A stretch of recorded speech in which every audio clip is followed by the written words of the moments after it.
A kid was singing a Tony Bennett song on the street. Then Tony Bennett appeared. Few voices in American music carried the weight of an entire era quite like Tony Bennett. Born to Italian immigrant parents in New York City, Bennett rose from poverty and wartime service to become one of the most respected singers in the history of popular music. While the world remembers him for timeless classics like I Left My Heart in San Francisco, few truly know the challenges, quiet battles, and defining moments that shaped his extraordinary career. From smoky jazz clubs to the world's greatest stages, Tony Bennett's story is not just about fame, it is about resilience, dignity, and a voice that refused to fade with time. This is the true story behind the legend, a journey of talent, struggle, and timeless grace. The morning air in Manhattan carried that peculiar October sharpness, not quite cold enough to hurt, but enough to make people walk faster, hunched into their coats. Midtown sidewalks moved like rivers, thousands of bodies flowing around obstacles with practiced efficiency. Nobody looked at anyone else for more than a second. That was the rule. 11-year-old Marcus Chen sat on an upturned milk crate at the corner of 57th and 7th, his mother's old acoustic guitar resting awkwardly across his thin legs. The instrument was too big for him, the body pressing against his chest, but he'd learned to manage. He'd positioned himself near the subway entrance where foot traffic was heaviest, though most people streamed past without a glance.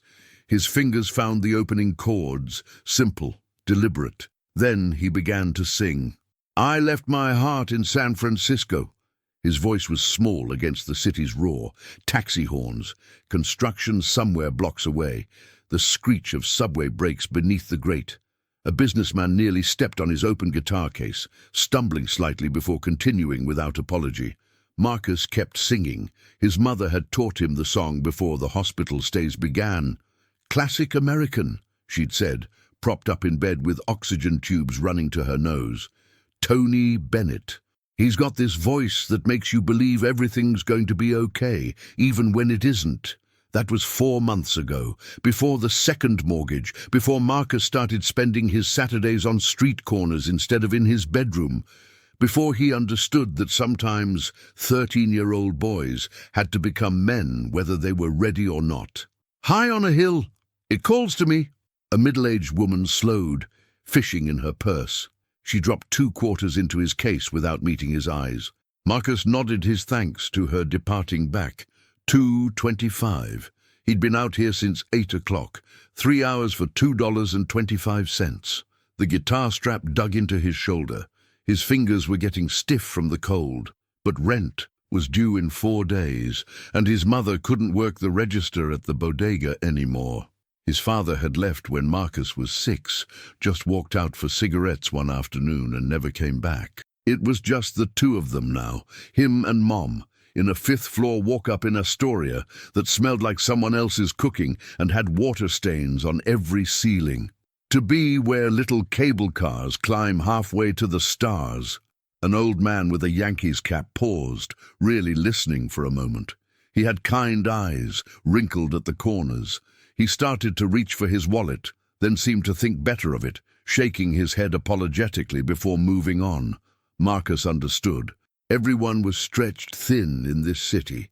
You couldn't help every kid with a guitar and a sad story. The thing was, Marcus loved this song, even more than the handful of others he'd learned from his mother's old songbook. There was something about the melody that felt like hope, the kind of hope that acknowledged sadness existed but refused to surrender to it. His mother had been right about that.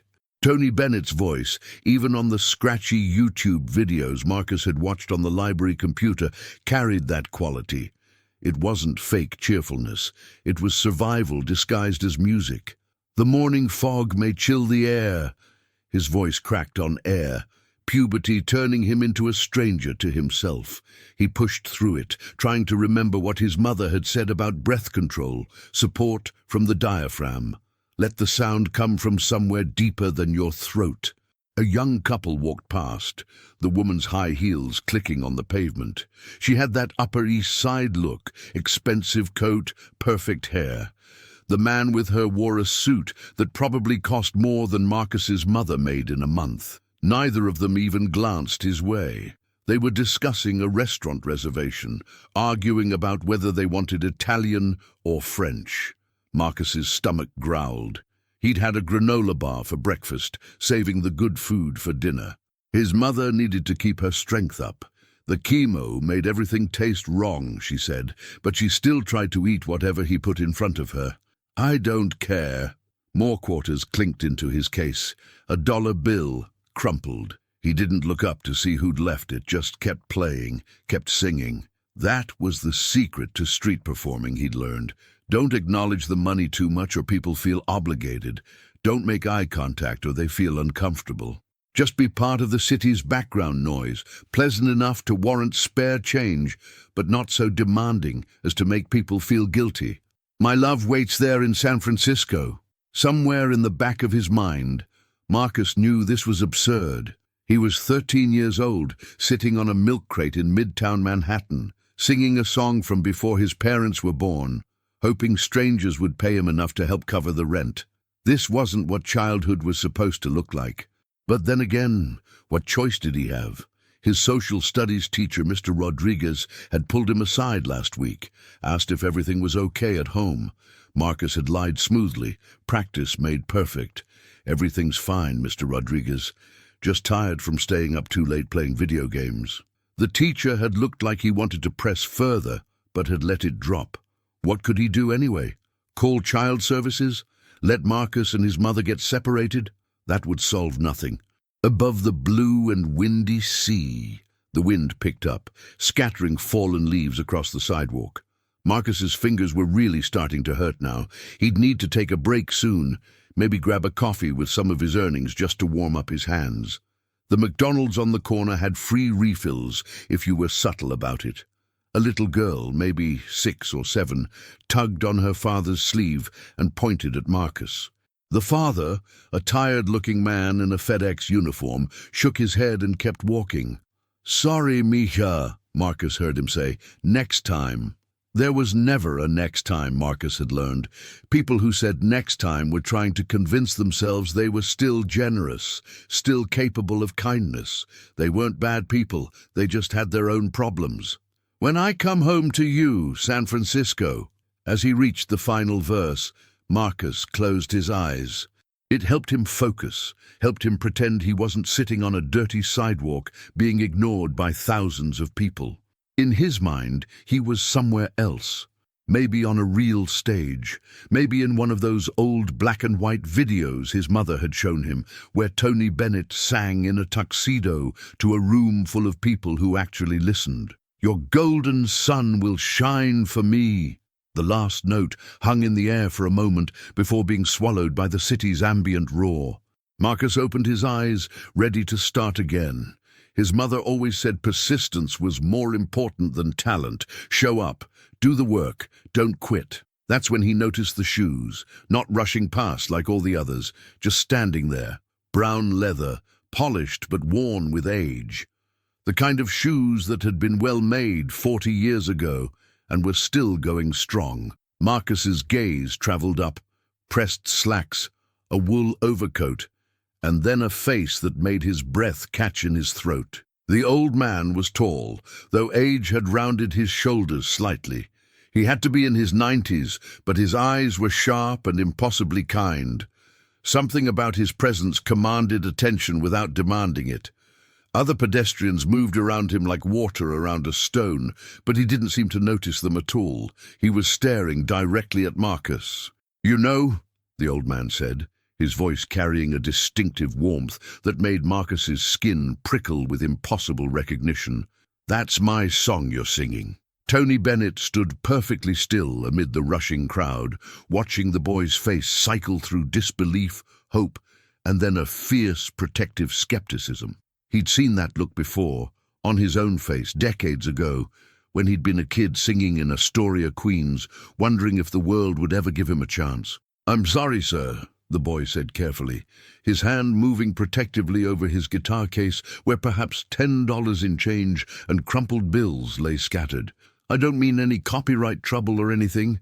My mom just taught me this song. I can sing something else if—" "No, no."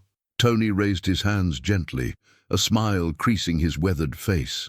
"I'm not here to give you trouble, son. I'm here to tell you that was beautiful. Really beautiful." The boy's eyes narrowed. He was sharp. Tony could see that. Street smart in the way that broke Tony's heart. That look that said life had already taught lessons no 13-year-old should know. "You're messing with me," the boy said flatly. "Tony Bennett would be like 100 years old, and dead probably, and definitely not walking around Midtown talking to random kids. 97, actually." Tony's smile widened. "Though I admit, some mornings I feel 100, and not dead yet, thank you very much." The boy stared at him, really stared, and Tony watched the exact moment recognition dawned, that slightly slack-jawed look of someone realizing the impossible was happening right in front of them. "Holy—" The boy's voice trailed off. His guitar nearly slipped from his lap before he caught it. "You're serious? You're actually—" "Tony Bennett." He extended his hand. "And you are?" "Marcus. Marcus Chen." The boy shook hands, his grip surprisingly firm despite his obvious shock. Then his expression crumpled slightly. "I'm so sorry. I probably butchered your song. My mom taught it to me, but I'm still learning, and my voice keeps cracking because—" "You didn't butcher anything." Tony lowered himself carefully onto the nearby bus stop bench, his knees protesting the movement. He motioned for Marcus to join him. "You sang it with heart. That's what matters. Can I ask you something?" Marcus nodded, moving to the bench with his guitar, still looking like he might wake up at any moment. "Why that song?" Tony asked. "A kid your age. You could be singing anything. Hip-hop, pop, whatever's on the radio. Why I left my heart in San Francisco." Marcus's face shifted, and Tony recognized that look too. The one that came before someone told you a hard truth. "My mom loves your music," Marcus said quietly. "She's got cancer. Stage 4. The doctors say—" He stopped, swallowed hard. "She says your voice makes her feel better, like everything's going to be okay even when it's not. So I learned this song to play for her in the hospital, and then I figured maybe I could play it out here too. We need the money, rent and stuff." The words hit Tony like a physical blow. How many times had he heard stories like this over the decades? How many people had told him his music helped them through the worst moments of their lives? It never got easier. Never felt like less of a responsibility. "What's your mother's name?" Tony asked. Linda Chen." "Where is she now?" "Memorial Sloan Kettering. She's got a room there. I visit after school every day." Marcus's voice was matter-of-fact, as if he were discussing the weather. "She'd lose her mind if she knew I was talking to you right now. Like, actually lose her mind." Tony was quiet for a moment, watching the river of people flow past.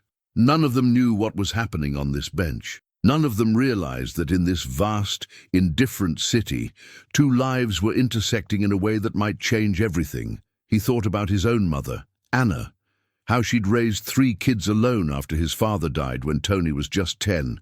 How she'd worked as a seamstress, her fingers bleeding from needle pricks, all so her children could eat. How she'd never let them see her despair, even though Tony knew, even as a child, that she carried an impossible weight. He thought about the war, about being 18 and terrified, dug into frozen foxholes in Germany while 88mm shells screamed overhead.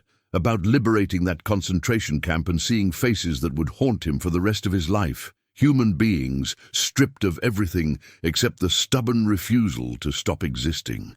He thought about the 1970s, about nearly dying in a bathtub, cocaine burning through his veins, his wife pounding on his chest to bring him back from wherever he'd been drifting. About calling his son Danny and saying, "I'm lost here. It seems like people don't want to hear the music I make." About every moment he'd wanted to quit. About every moment he'd chosen to keep going instead. "You know what I learned," Tony said finally, "the hard way over many years?" Marcus looked at him, waiting. "The world doesn't owe you anything, not success, not recognition, not even basic fairness." Tony's voice was gentle but firm. "But that doesn't mean you stop." You don't sing because the world promised you something in return. You sing because that's what's inside you, because music is how you tell the truth when words aren't enough. But I need money, Marcus said bluntly. Truth doesn't pay the rent. You're right. It doesn't. Tony smiled. But here's the thing, Marcus. When I was young, younger than you even, I sang in restaurants for tips. I worked as an elevator operator. I did whatever I had to do to survive. And after the war, when I came back broken and confused, I could have quit. Plenty of people told me I should. Get a real job. Be practical. What changed? Marcus asked. Nothing changed. I just decided that giving up felt worse than failing. Tony leaned back against the bench, his eyes distant. Look, kid, I'm not going to lie to you and say everything works out if you just believe in yourself. Sometimes you do everything right and still lose. Life isn't fair. It's especially not fair to kids like you who have to grow up too fast. Marcus's jaw tightened, but he didn't look away. But, Tony continued, you've got something special. I can hear it. Not just in your voice. That'll get better with time and training, but in the way you commit to the song, in the way you're not ashamed to sing something real and earnest and vulnerable in the middle of a city that doesn't want vulnerability. I'm scared, Marcus said suddenly, the words tumbling out. All the time. I'm scared my mum's going to die and I'll end up in foster care. I'm scared I'm not doing enough. I'm scared that no matter how hard I work, it won't matter. Tony nodded slowly. That fear, that's good. Not comfortable, but good. It means you understand what's at stake. But here's what you need to know about fear, Marcus. You can let it paralyze you, or you can let it push you. I've done both. Trust me when I say pushing through is better. How do I do that? The boy's voice cracked again, but this time it wasn't puberty. It was something deeper. 1 day at a time, Tony said.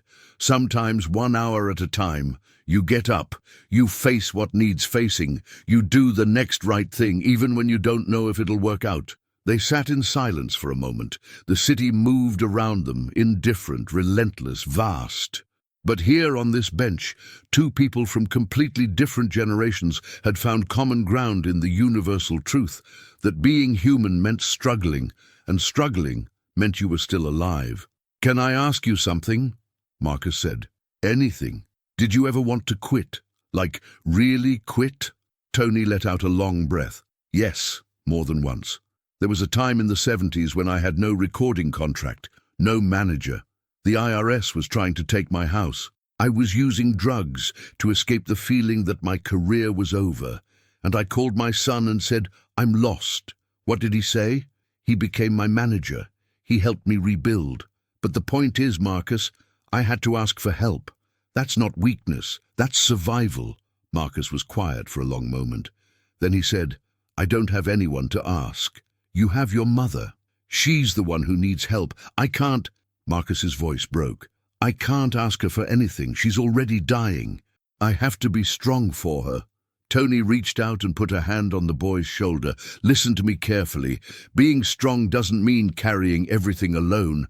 Your mother knows you're struggling. She knows you're out here singing for spare change, and I bet it breaks her heart, not because you're doing anything wrong, but because she wishes she could protect you from this.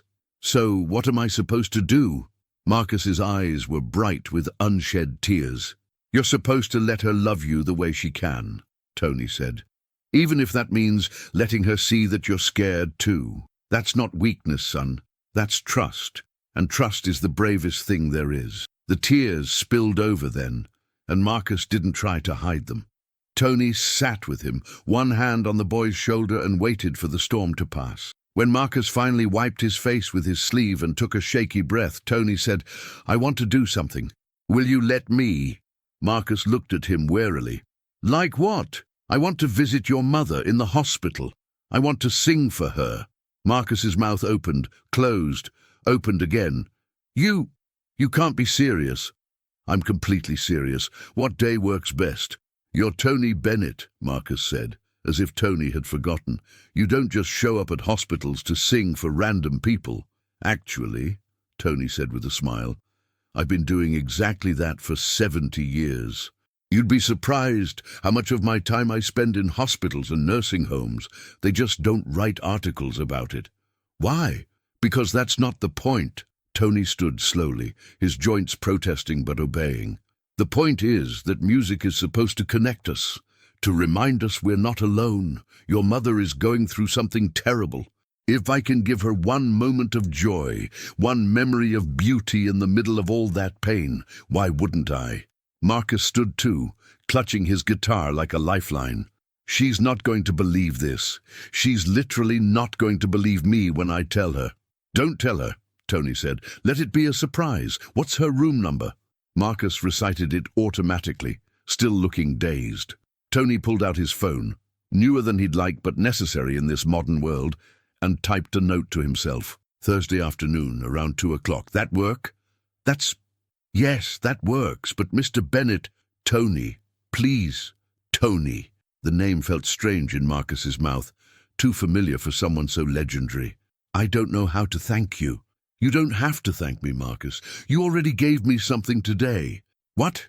Tony looked at the boy, this child who was too young to carry such weight but did it anyway, who sang with his whole heart on a sidewalk where no one was listening except the one person who mattered. You reminded me why I started singing in the first place, Tony said simply. That's worth more than you know. He reached into his wallet and pulled out several bills, placing them in Marcus's guitar case. Marcus started to protest, but Tony waved him off. That's not charity. That's payment for a performance that moved me, professional to professional. Tony extended his hand again.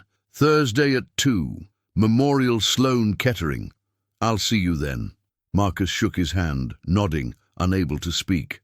Tony turned to leave, then paused and looked back. One more thing, Marcus. Keep singing. Not because it'll make you famous or rich. Maybe it will, maybe it won't. Keep singing because it's true. Because your mother needs to hear that truth. Because the world needs to hear it, even when it seems like nobody's listening. Somebody was listening today, Marcus said softly. Tony smiled. Somebody's always listening. You just have to trust that. And with that, he disappeared into the crowd, leaving Marcus standing alone on the corner with his guitar, staring at the empty space where Tony Bennett had been, wondering if he'd imagined the whole thing until he looked down at his guitar case and saw the $500 bills lying there among the quarters and crumpled ones. The city rushed past, the subway rumbled below, and Marcus Chen, 13 years old, and more scared than he'd ever been in his life, sat back down on his milk crate and began to sing again. Linda Chen's hospital room overlooked Manhattan's East Side, though she rarely looked at the view anymore. She'd stopped counting the days weeks ago. There was no point when every day felt the same. Monitors beeped. Nurses came and went with practiced efficiency. Her son visited after school, trying so hard to be strong that it broke her heart in ways the cancer couldn't touch. She knew what Marcus was doing. The secret street performances, the careful lies about studying at the library. She'd found the guitar pick in his jacket pocket when she'd made him bring his laundry one Sunday. Had seen the calluses forming on his fingertips, and she'd said nothing because what could she say? They needed the money. She couldn't work. He was trying to help the only way he knew how, 13 years old and already bearing the weight of an adult's responsibilities. She'd failed him, Linda thought. Not intentionally, not through lack of love, but failed him nonetheless by getting sick, by being poor, by not having a safety net to catch them when life pushed them off the edge. These were the thoughts that circled her mind at 1:47 p.m. on a Thursday afternoon, when her son burst into the room with an expression she couldn't quite read. "Mom," Marcus said, slightly out of breath, "I need you to sit up. Like actually sit up in bed." "Marcus, sweetie, what?" "Just trust me, please." He was already adjusting her pillows, helping her into a more upright position with gentle hands that had learned to be careful around her fragile body. "Are you okay?" she asked, studying his face. There was something different about him today, an excitement she hadn't seen in months. "I'm fine. Better than fine. Mom, I need to tell you something, and you're not going to believe me, but..." He was interrupted by a knock on the door. Linda looked at her son, confused. "Were you expecting someone?" Marcus just smiled, really smiled, for the first time in what felt like forever. The door opened, and Tony Bennett walked in. For a moment, Linda's brain simply refused to process what her eyes were showing her. It wasn't possible. It was a hallucination, maybe. The pain medication sometimes did that, or perhaps she'd finally slipped into the kind of dream state the hospice pamphlets had warned about. But no, he was real, 97 years old, wearing a cardigan and slacks and carrying himself with a dignity that seemed from another era entirely. He was holding a dozen white roses. "Linda Chen," he said warmly, approaching her bed with the careful movements of someone who'd spent plenty of time in hospital rooms. "It's an honor to meet you." Linda's mouth opened and closed without sound. She looked at Marcus, who was practically bouncing on his heels, then back at Tony Bennett, then at Marcus again. "I'm dreaming," she said finally. "Or dead. Marcus, am I dead?" "You're not dead, Mom." Marcus pulled a chair up beside her bed. "Remember how I told you I was playing guitar at the library for extra money?" "I knew you weren't at the library," Linda managed, still staring at Tony Bennett as if he might disappear. "Right. Well, I've been playing on street corners in Midtown, and Tuesday I was singing 'I Left My Heart in San Francisco,' your favorite. And Mr. Bennett, I mean Tony, he heard me." Tony set the roses on her bedside table and pulled up another chair. "Your son has real talent, Linda. More importantly, he has heart. He told me about you, and I asked if I could come sing for you. I hope that's all right." Linda's eyes filled with tears. "You came to sing for me, if you'll allow me." Tony's voice was gentle, though I have to warn you, my voice isn't what it used to be. Age catches up with all of us. "Your voice is perfect," Linda whispered. Tony smiled at that. Then he glanced at Marcus. "Do you have your guitar?" Marcus nodded, pulling the battered acoustic from its case with careful hands. "May I?" Tony asked. The boy handed it over reverently, as if passing a sacred object. Tony took the guitar, testing the strings lightly. "This is a good instrument. Been well loved." "It was my mother's," Linda said. "She brought it with her from Hong Kong, saved for 2 years to buy it." "Then it carries history," Tony said. "The best instruments always do." He adjusted the guitar in his lap, finding the familiar weight and balance. His fingers, gnarled now with arthritis but still possessing muscle memory from 75 years of performing, found the opening chords. And then Tony Bennett, one of the greatest singers in American music history, began to sing in a hospital room in Manhattan for an audience of 2. "I Left My Heart in San Francisco." His voice wasn't the powerful instrument it had been in 1962 when he'd first recorded the song. It carried the weight of age now, slightly thin in places, requiring careful breath control. But it also carried something the young Tony Bennett couldn't have given it, the accumulated wisdom of a life fully lived. Every note was informed by decades of joy and sorrow, triumph and loss, love and loneliness. Linda wept openly, not bothering to wipe away the tears. Marcus stood beside her bed, one hand on her shoulder, watching Tony Bennett sing his mother's favorite song in a hospital room that suddenly felt transformed into something sacred. "High on a hill, it calls to me." Tony's eyes were closed now, lost in the music the way he'd been thousands of times on stages around the world. But this wasn't a performance. This was communion. This was what music was supposed to be. Human beings connecting across the vast distances that separated their individual experiences, finding in melody and lyrics a common language that transcended words. To be where little cable cars climb halfway to the stars. Linda reached for her son's hand, squeezing it tight. He squeezed back. And in that moment, surrounded by the sterile efficiency of modern medicine, they were transported. Not to San Francisco, neither of them had ever been, but to a place beyond geography, a place where beauty still existed, where kindness wasn't extinct, where a legendary singer could take time from his day to sit with a dying woman and her frightened child and offer them the only thing he had that truly mattered, his art. The morning fog may chill the air, I don't care. Tony opened his eyes, looking directly at Linda as he sang.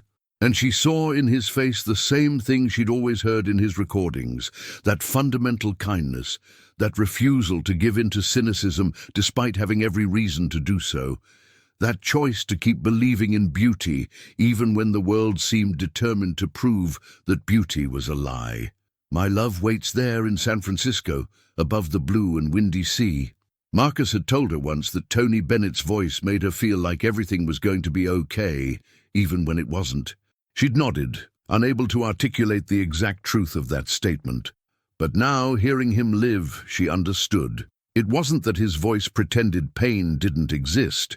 It was that his voice acknowledged pain and then insisted, gently but firmly, that pain wasn't the whole story, that there was more to being human than suffering, that love mattered, that connection mattered, that even in the shadow of death, life was worth celebrating. When I come home to you, San Francisco, your golden sun will shine for me. The final note faded into silence. The monitors continued their steady beeping. Outside the window, the city carried on with its relentless indifference, but inside this room, something fundamental had shifted. Tony handed the guitar back to Marcus and reached for Linda's hand. She gave it to him, and he held it gently between both of his. "Thank you for loving music," he said simply. "Thank you for teaching your son to love it too. That's the greatest gift you could have given him." "Thank you," Linda managed through tears. "Thank you for coming. For this. I don't have words." "You don't need words," Tony said. "That's what music is for." He sat with them for another hour. Not singing, just talking. He told stories about his mother, about raising his own children, about the moments of doubt and fear that had punctuated even his most successful years. He asked Linda about her life, her hopes for Marcus, her favorite memories. He treated her not like a dying woman, but like a person worthy of his full attention and respect. When it was finally time to leave, he stood slowly, his age showing in the careful way he balanced himself. "Marcus," he said, turning to the boy, "walk me out?" They left Linda resting against her pillows, a peace on her face that hadn't been there in months. In the hospital corridor, Tony stopped and looked at Marcus seriously. "Your mother doesn't have much time left." It wasn't a question. Marcus nodded, unable to speak. "What comes next is going to be harder than anything you've experienced so far," Tony continued. "You're going to want to be strong for her, and you should be, but you're also going to need to let yourself grieve, to be angry, to be scared. All of that is part of being human." "I don't know if I can do this," Marcus whispered. "You can't," Tony said bluntly. "Not alone. That's why you need to let people help you, teachers, friends, social workers. There's no shame in needing support, Marcus. The shame would be in pretending you don't need it, and then breaking under the weight." He pulled out a business card and handed it to the boy. "That's my personal number. When your mother passes, not if, when. I want you to call me, day or night. I mean that." "Why are you doing this?" Marcus asked. "You don't know us. We're nobody to you." "You're not nobody," Tony said firmly. "You're a kid who loves his mother enough to sing on street corners in the cold. You're a kid who has the courage to keep going when every reasonable person would give up. That makes you somebody, Marcus. That makes you important." He paused, then added quietly, "And maybe I'm doing this because I wish someone had done it for me when I was your age. When my father died and my mother had to raise 3 kids alone. When I was singing in restaurants for tips and wondering if any of it mattered." "Did it matter, I mean?" "Every moment of it mattered," Tony said. "Even the painful ones. Especially the painful ones. They're what taught me that music isn't about entertainment. It's about survival. It's about finding beauty in a world that doesn't always want you to find it." Marcus nodded slowly, clutching the business card. "Keep singing," Tony said one final time. "Promise me." "I promise." Tony smiled, reached out and ruffled the boy's hair affectionately, and then headed toward the elevator. Marcus watched him go, this legendary figure who'd taken time from his impossibly busy life to show kindness to strangers. As the elevator doors closed, Tony lifted his hand in a small wave. Then he was gone. Marcus stood alone in the corridor, surrounded by the ambient sounds of the hospital. Distant beeping, hushed conversations, the squeak of sneakers on linoleum. He looked down at the business card in his hand, half convinced the entire afternoon had been a dream. But no, it was real. Tony Bennett had come to his mother's hospital room and sung for her, had sat with them, had treated them like they mattered. Marcus turned and walked back to his mother's room. She was still awake, staring at the roses on her bedside table with wonder. "Did that really just happen?" she asked when he entered. "Yeah, Mom, it really did. Tell me again how you met him. All of it, every detail." So Marcus did. He told her about the corner of 57th and 7th, about the cold morning air and the indifferent crowds, about singing her favorite song because it made him feel closer to her even when they were apart, about Tony Bennett appearing like something out of a fairy tale and saying, "That's my song you're singing." Linda listened, holding her son's hand, and for the first time in months she wasn't thinking about cancer or death or all the things she was leaving undone. She was thinking about how love worked in mysterious ways, how beauty could appear in unexpected places, how a legendary singer could walk into a hospital room and remind a dying woman and her frightened child that they weren't alone. "I'm so proud of you," she told Marcus when he finished the story. "I'm just trying to help, Mom." "I know, baby, and you are. More than you know."